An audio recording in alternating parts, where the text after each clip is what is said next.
Brum brum brum! Nandito na naman si Matsong Brum Brum! Ha ha ha! Hi mama! Ha ha ha! Mga kabrum brum, may nakita na naman tayo natutulog sa tabi ng kalsada mga kabrum brum. Bigyan na naman natin ito ng pagkain, let's go!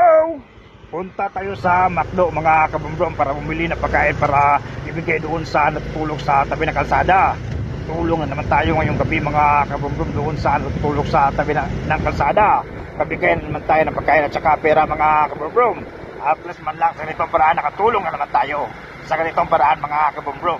Nabigay tayo ng pagkain doon sa natutulog sa tabi ng kalsada. Let's go mga kabumbrum, bibili na tayo ng pagkain. Let's go! Dito na tayo sa mga McDo mga kabumbrum. Bibili na tayo ng pagkain para ibigay doon sa natutulog sa tabi ng kalsada. Let's go mga kabumbrum, bibili na tayo ng pagkain. Let's go! Pasok na tayo mga kabumbrum para bumili ng pagkain para ibigay doon sa natutulog sa tabi ng kalsada. Let's go mga kabumbrum, let's go!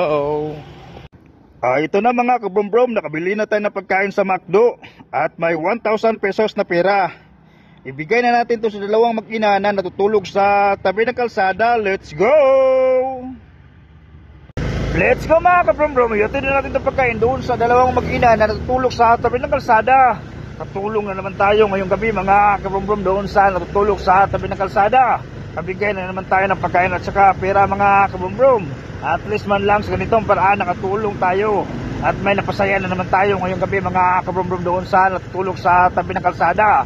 Paggising nila mamayang umaga may pagkain sila at may pera sila. Sa ganitong paraan natulungan natin sila mga kabumbrum. At least man lang nakabigay tayo sa kanila mga kabumbrum. Masaya sila sa binigay natin pagkain at pera. Let's go mga kabumbrum, ihatid natin tong pagkain. Let's go! May dalawang mag-ina dito mga kabumbrum. Lapitan natin para ibigay itong pagkain McDo at saka 1,000 pesos na pera. Let's go. Nandito sila mga kabumbrum.